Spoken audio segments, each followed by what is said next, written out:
He's my best friend in the whole wide world. You should never leave your brother for the affections of a girl. If she tries to get between you, then you have to walk away. At the end of the day, you will say, that's my friend, my friend, my friend, my friend, friend, my best friend, my friend, my friend, my friend, friend, my best friend, my friend, my friend, my friend, friend, my best friend, my friend, my friend, right? Maybe not my best, but my top 3 friend. Yo, right now you listening to The Cart, charisma, athleticism, and raw talent. And what you're really listening to is total non-stop impact. Don't you dare miss a listen. Oh yeah!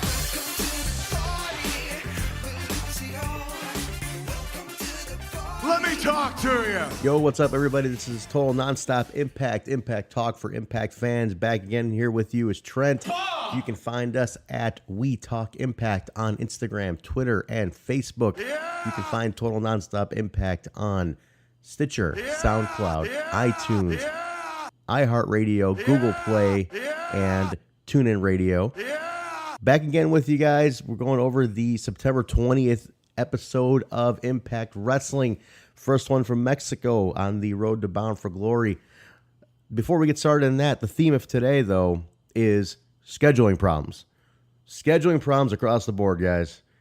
As you can tell, I'm solo. No Kyle. I was supposed to have another co-host with me today to make up for Kyle not being here, which is J-Bone. J-Bone's here. Another great podcaster. J-Bone Impact here. fan, does a lot of Lucha Underground stuff. J-Bone and here. Scheduling problems, both on my part here. You know, we just kind of missed the boat today, but in any case, we're here to get you the review as your lead into this coming week's Impact Wrestling again from Mexico. So let's get started.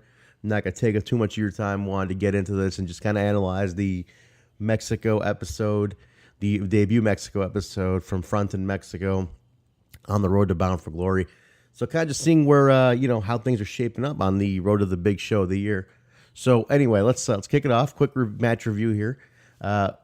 Kicked off with Aerostar, Laredo Kid, and Vikingo taking on OVE, Sami, Callihan, Jake Crist, and Dave Crist. This is a great match. I was familiar with Aerostar and Laredo Kid. Never saw Vikingo before. This kid has a future. I really think this kid is destined to do something. He seems young. The gimmick, the Vikingo, I mean, it fits Mexico. I don't know how well it would translate to the U.S. I know Aerostar and Laredo Kid kind of had a nice transition over to the U.S. They've done some stuff here, and people take to them. Aerostar with the costume is fantastic. Vikingo, I don't know how well this would take to a U.S. audience in terms of the Viking thing, but the kid's good. That's the main thing. The kid is really good. Again, seems young. I'm looking forward to seeing what we can do with this kid later on down the line. I would love to have him come in for a tournament or something, maybe a one-off.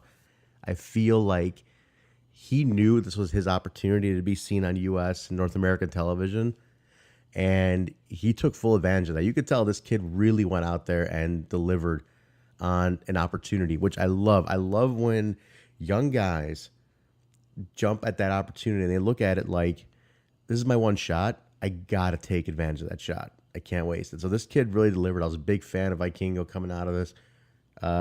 Not to mention the rest of the guys in the match. Aerostar, Laredo Kid, OVE, all delivered. OVE is so consistently solid with their matches, with their character, constant character and story push, which you have to love. I mean, you got to look at a wrestler or a group of wrestlers who are always, the reason that a lot of times they get over is that they're completely committed to that story. They're completely committed to that character, and you're always seeing them pushing their gimmick.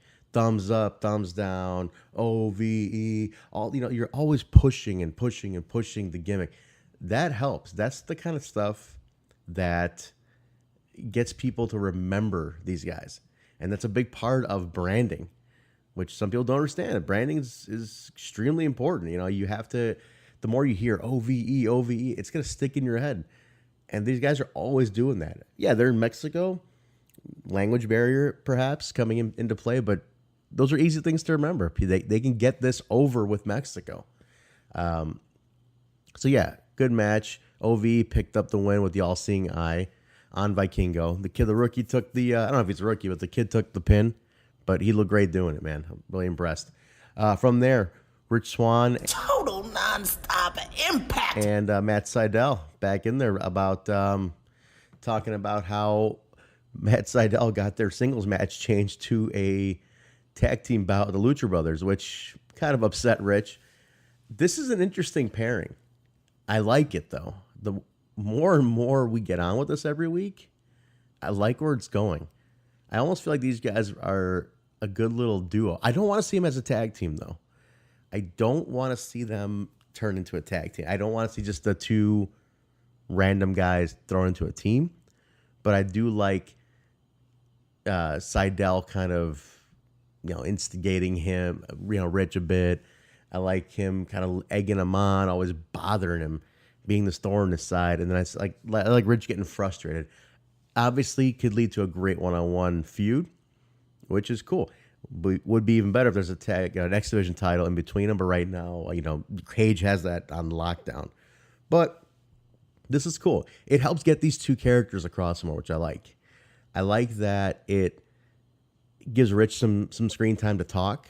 Sydal, as we know, can talk. He's comfortable with the character, the Zen master character. But I like that it's giving Rich an opportunity to grow. And Rich, people sleep on him. He's actually not a bad talker. He's actually really good in front of that camera. He's actually really good at character, which he doesn't really get thought of as much in that regard. No, but Rich is cool. I mean, he could do this. I think this is like Sydal bringing him out a little bit, which is fun.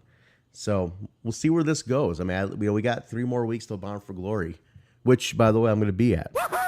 Psyched about.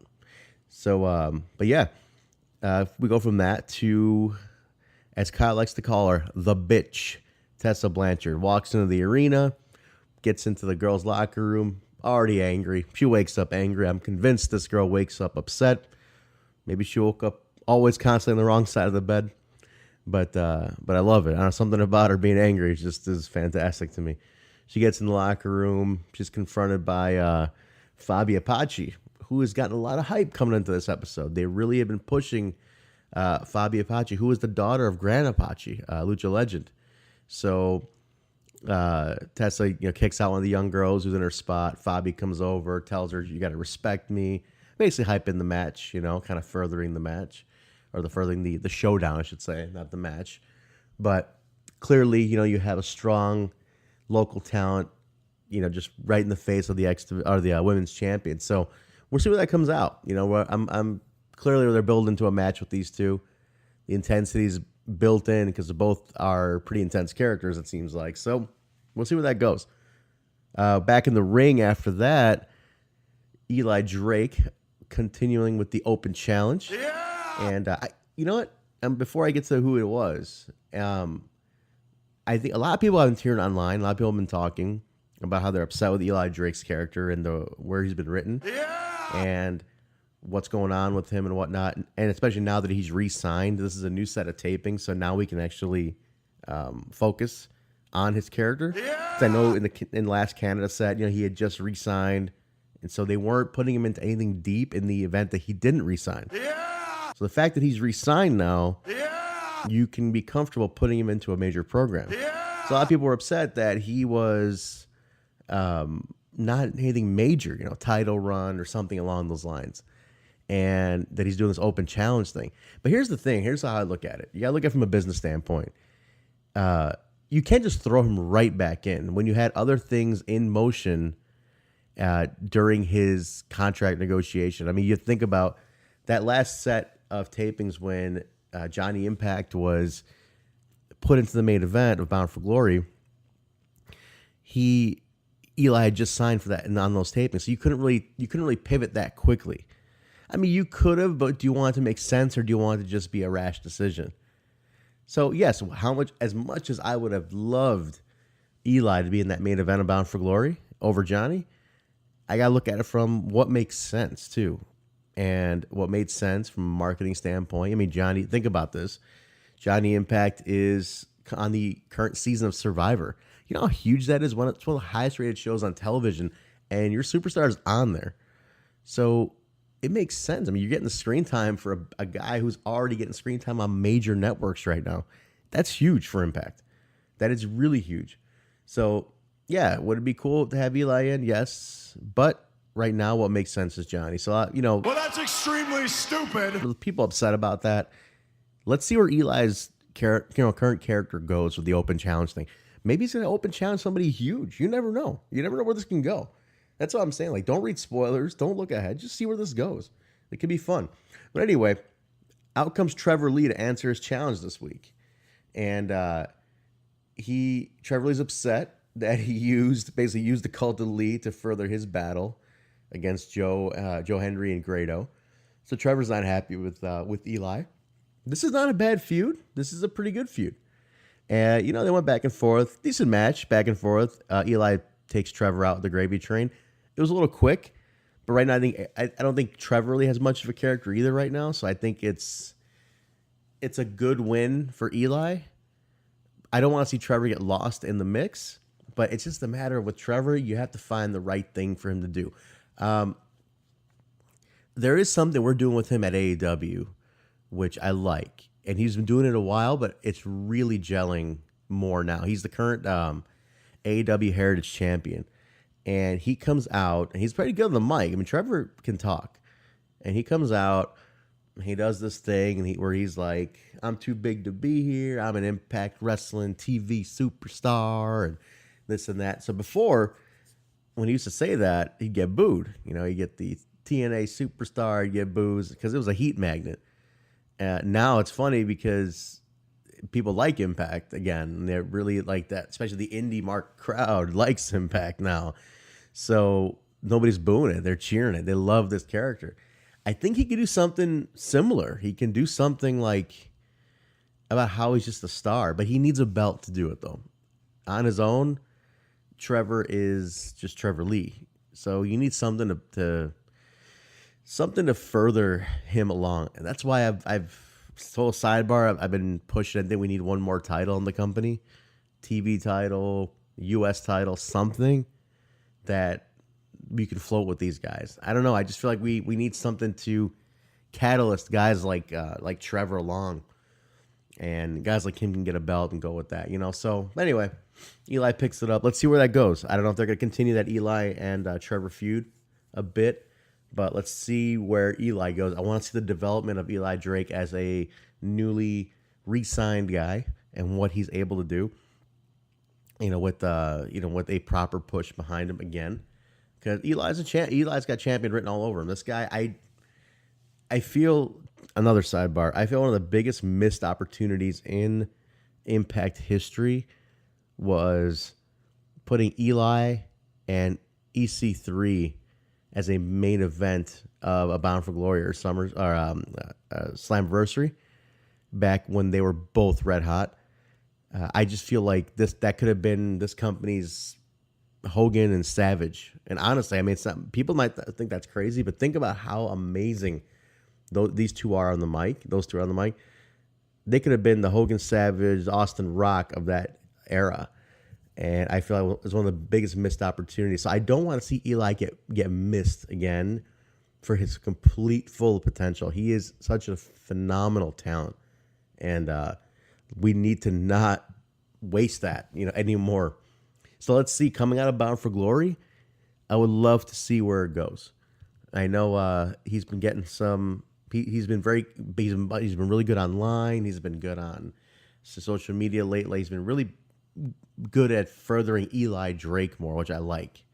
So now we got to translate that to TV. Anyway, so we go from there to King and the OGs. Just, backstage, henchman shit back there, just plotting against LAX. Basically, they are furthering that. I mean, they're fueling this fire. This is the match my eyes are completely already on for Bound for Glory. Something about this is, I feel it's going to be ridiculous, over the top at Bound for Glory. So I'm looking forward to this, man. I think the more fuel they keep putting on this fire week to week to week, the more I'm excited about it. and it's completely captivated me from day one. King is incredible. Shut up, you young little bitch! He is so underrated for how good he is on a mic and his acting and his character confidence. So I'm looking forward to what we have coming up with this feud. But King's getting in the ring. This is King's first match during this run. He did some stuff with back in his first run. So I think this is gonna be cool. You know, it's good to see that they're throwing King in the ring. They're throwing King in the ring to let you know that he's not just some talker. You know, he's not just a scrub dude who talks. He can actually fight. They wanted to show you that he can fight. What I like about this, they threw him against a guy named Kronos, and just kind of a squash. You know, nothing major. But what they were selling in this was the back fist. If anybody knows Eddie Kingston, is that his finishing move is the back fist, or what he called the back fist to the future when he was in Chikara. That's the first time I saw it in Chikara, and they're selling that back fist move. You know, it's kind of a cool snapping move, and that he hits, and I like that. And I think they've planted the seed with this episode on that back fist. I think that's gonna come into play. He's good. I almost see him hitting Conan with that at Bound for Glory, and because it's just like it's one of those good moves where, like, if you sell the story on it right, it's devastating. It doesn't look devastating. It's not like it's majorly devastating, but if you sell the story on it, it could be great. My only problem with this, though, my only issue with this move is that he has to hit it right, and the right guy's got to take it. I've seen this move done where just the timing was not perfect, and the guy taking it was not good at taking it, and it looks weak. And the move comes off looking like, too phony. So the right guy has to take this move, and Kingston's got to be in a rhythm to hit it. So it's gonna take some, you got to hit it out of the park. It's like you got to hit it. It's got to be a hole in one on this one. Conan's a vet. I don't know, his last match has been a while. I just feel like Conan getting hit with this would really sell it. But if King snaps it perfectly, this could be a really cool move. But I like that they planted the seed. They let you know that this is his finishing move. This is what he does. So that's cool. Let's see what happens with that. They go from there to LAX. Conan keeping LAX cool, letting him know, relax. We're doing this New York concrete jungle style. Basically, this is going to be a hardcore death match. I can't wait. I'll be in the crowd for this. I can't wait to see where this goes. But basically, he sold it as a brutal brawl that's about to happen. So keep fueling it. Keep fueling it. Keep fueling. I love it. Best feud on TV right now. It's fantastic. We go from that to Alisha Edwards taking on Faby Apache. Faby, who we just met backstage with Tessa. So this was my low point of the show. I was going back and forth with BQ of the Impact Lounge, and we were talking about Alisha Edwards because somebody had posted a question on one of the groups: who's your least favorite talent in Impact if you had to pick one? And I said Alisha Edwards, and it's not a knock on Alisha. It's more so I just don't feel like she's hit a stride at all. I feel like she's coming off really forced. I feel like she's coming off not natural in her acting, her moves. I think she needs a lot of work in terms of just that transition point of making it look very smooth, like water almost. Just she has to flow. On top of that, I wasn't impressed with Faby Apache. I expected more going into this. I was kind of let down, to be honest. Maybe it wasn't the right opponent. I'm gonna chalk it up to that. I'm always willing to give people 2 matches to get over with me. I never shit on somebody after 1 match.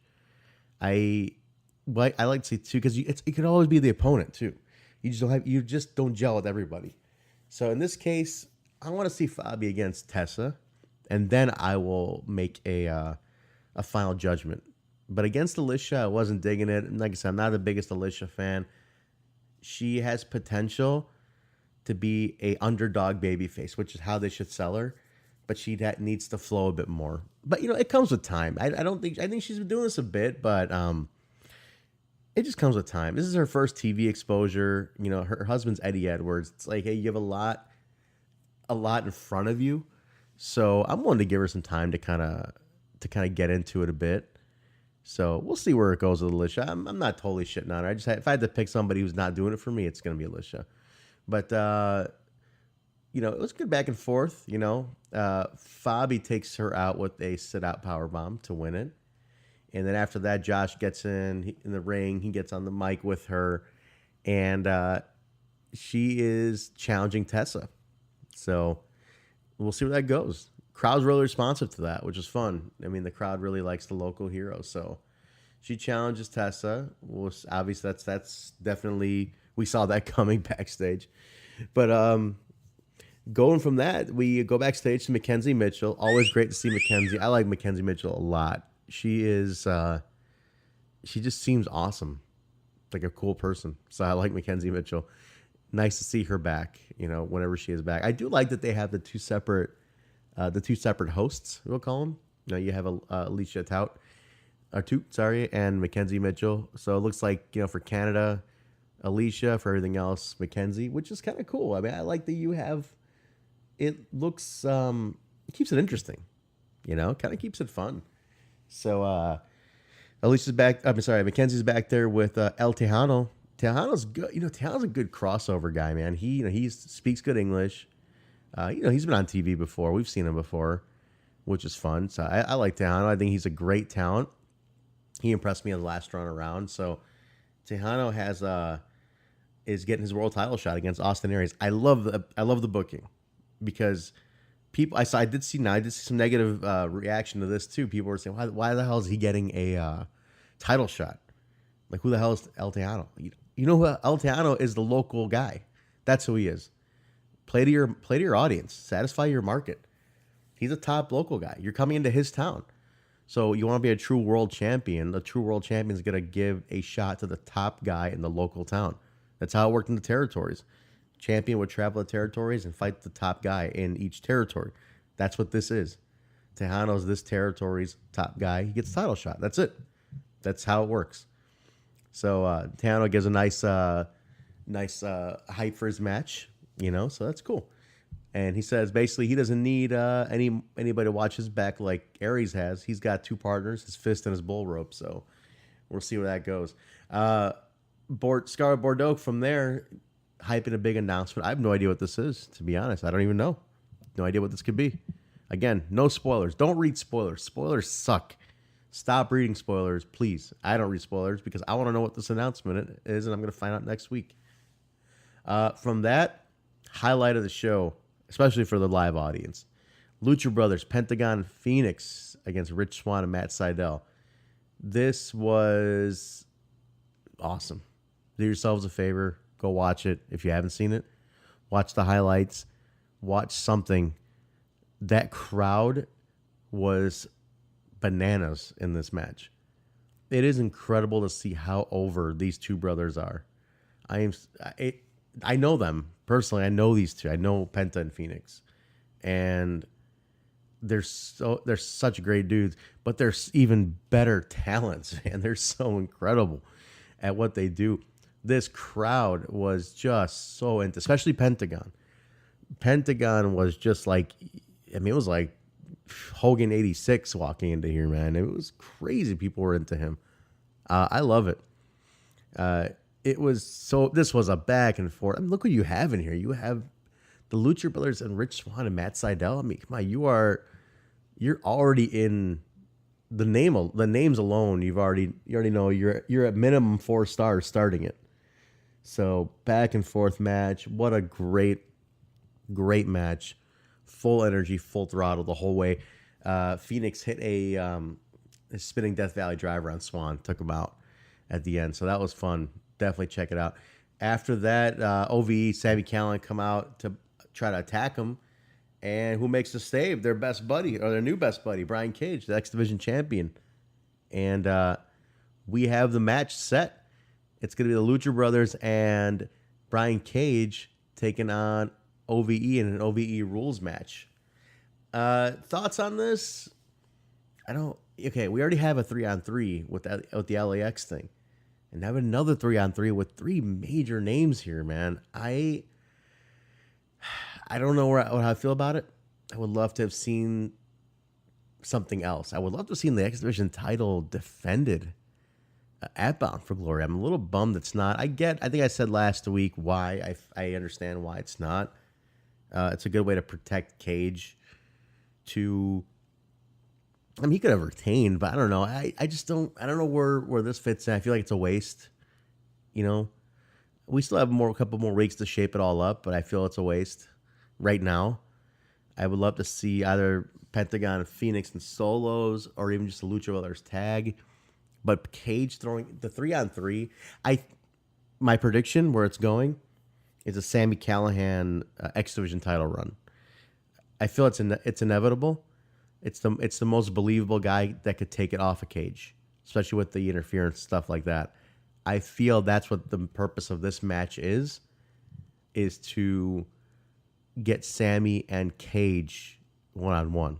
Not sure when, but Sami would be great as an X Division champion. I would love to see that. I think this match's purpose is just that. So let's see what they do.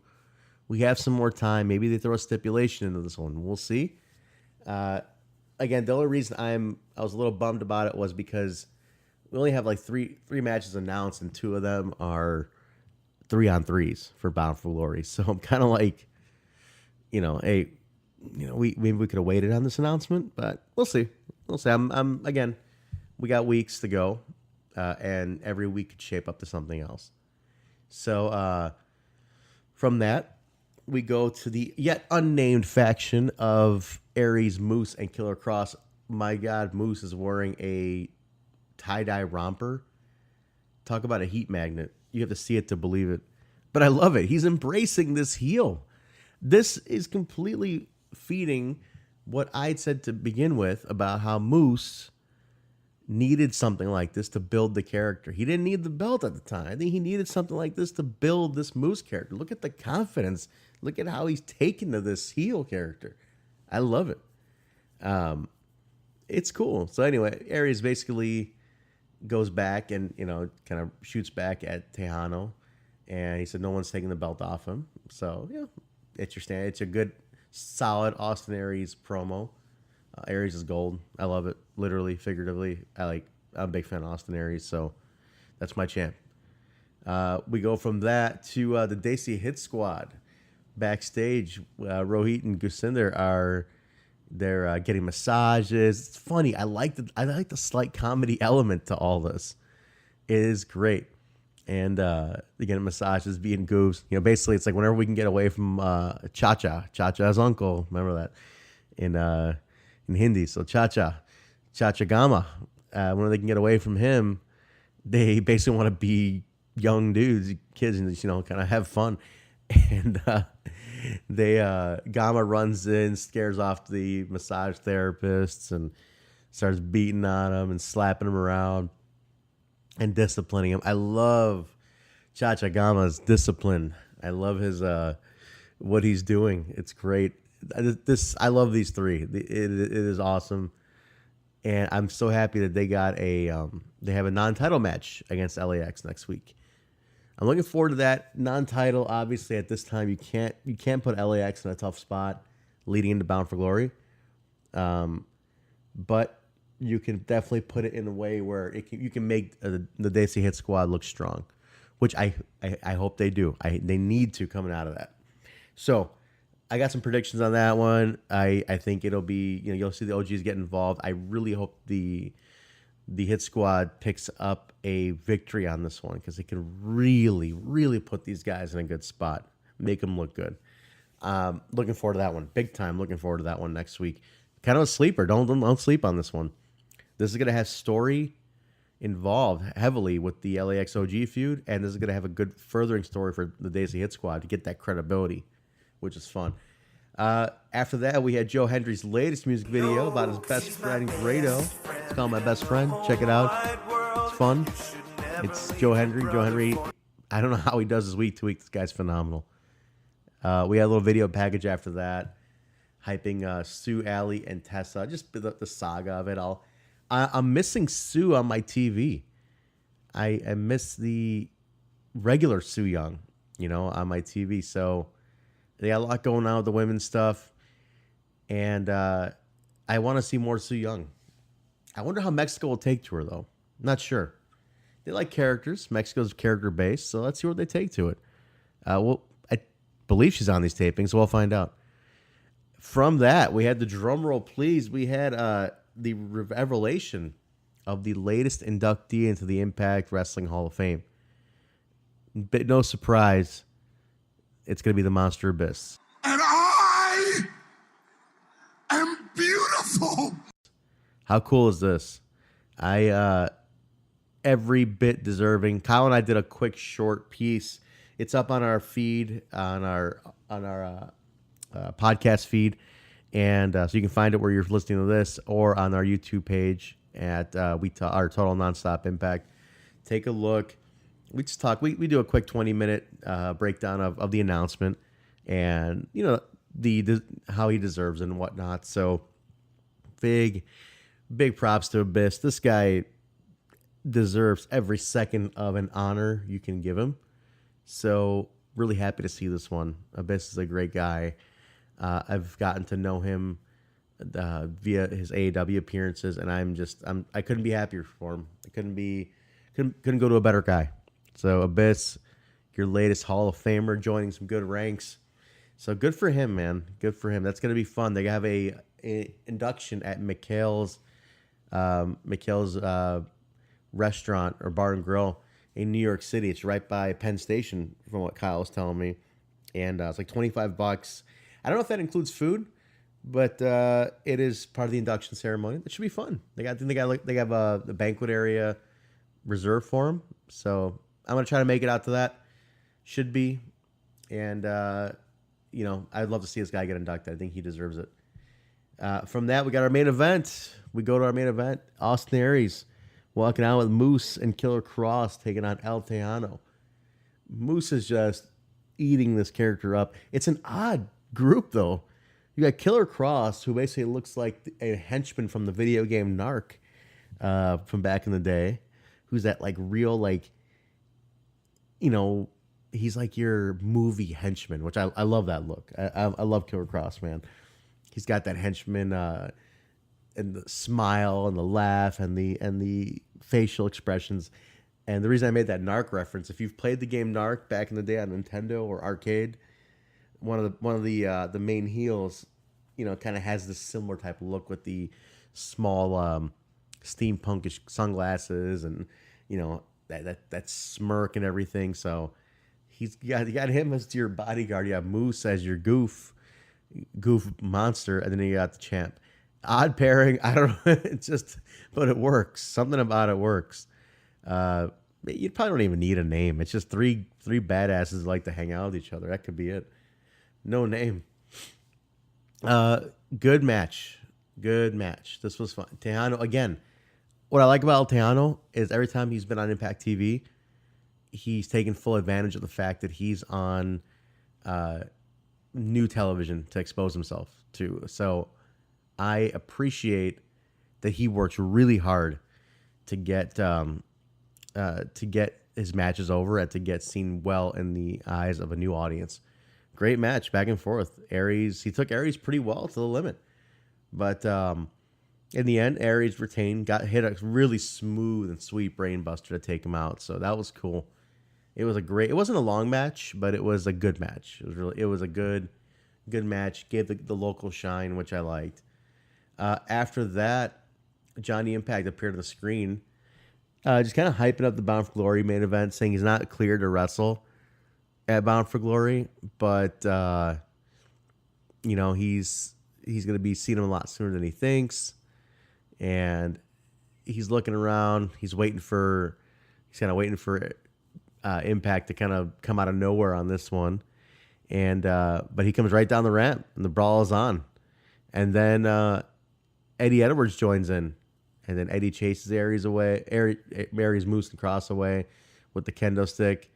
and then Impact and Edwards stand tall. You know, so the faces stand tall. They take the show off the air.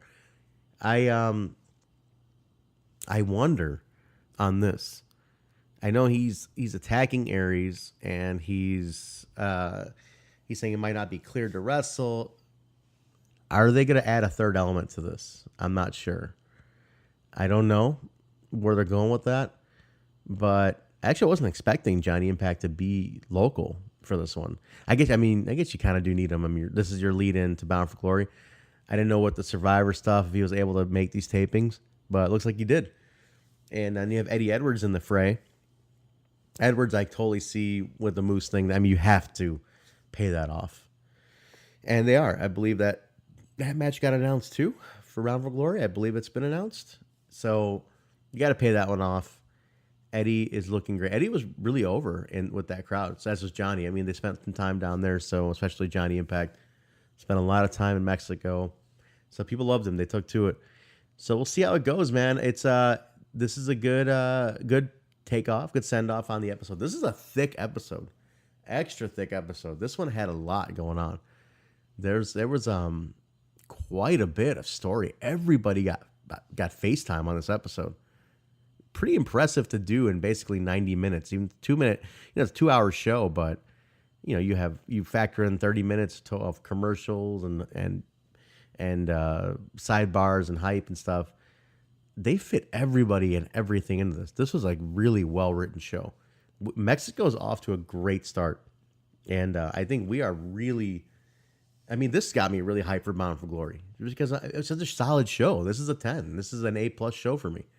When you can incorporate every active talent essentially, who's currently involved in a story, I should say, you know, leading to something on TV per episode with some FaceTime, that's really impressive. And they did it in this one. They really delivered on this one. So I'm really impressed. I like how this is going. Mexico off to a good start, guys. I am ready for more Bound for Glory hype and match announcements. You're listening to Total Nonstop Impact. Yeah! Impact Talk for Impact fans. Yeah! Hosted by Kyle and Trent. Yeah! Follow us on Twitter at WeTalkImpact. This sucks more than anything that has ever sucked before. Piece of shit podcast that nobody fucking listens to. This sucks. I am so unhappy. Well, at least it was free and you didn't have to pay for it. Hey yo, this is the Taxman inviting you all to check out the Six Sided Podcast. We're a weekly Impact Wrestling review show. We're also frequently joined by special guests, and we love interaction from all the Impact Wrestling fans. Throw us in your YouTube machine, give us a subscription, Six Sided Podcast. Also follow us on Twitter at 6_podcast. Boom. Total Nonstop Impact. Yeah! Impact Talk for Impact fans. Yeah! Hosted by Kyle and Trent. Oh, those guys are back! So next week, we have Tessa taking on Faby Apache, and Su Yung is going to be seen. She's going to be there. And from what I understand, she's teaming with Udmo to take on Ali and Kira. So that's all that's been announced so far. We got some more coming up. We'll see how this week shapes up. I feel like they're going to keep hitting it out of the park. And then we also have the LAX and Desi Hit Squad match that's been announced. So there's a lot. Another thick episode coming up. So I definitely encourage watch it. You know, watch these. Watch the highlights of last week. Listen to this podcast as your companion piece. Watch last week's highlights. Check out this week's. We are in a good spot for Bound for Glory. This is leading into something really fun. Looking forward to it. But yeah, man, that's about it, guys. That was the September 20th edition of Impact Wrestling and our breakdown and analysis. So again, you can find us at We Talk Impact on Facebook, Twitter, and Instagram. You can find this podcast feed on Stitcher, SoundCloud, Apple iTunes, iHeartRadio, Google Play, and TuneIn Radio. Look for Total Nonstop Impact. Rate, review, subscribe, share it, tell a friend, tell an enemy. Let us know what you think.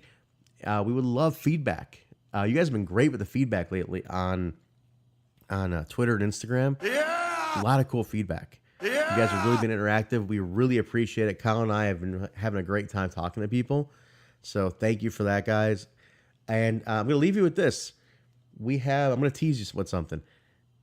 Bound for Glory week, we got a big announcement that's going to happen Bound for Glory week for this podcast. We did let something out of the bag earlier. If you did catch it, if you didn't catch it, I'm gonna treat this like a hype again. Bound for Glory week, we have a big revolution in this podcast coming up. So that's gonna be a huge week for Impact, for us, everybody involved in this. So stay tuned for that. We're 3 weeks from now. We have a big change happening here. So keep an eye, guys. We're looking forward to some big things happening for Total Nonstop Impact. So again, thanks for joining us. This is Trent. You can follow me personally at Vanilla Joke on Twitter and Instagram if you want.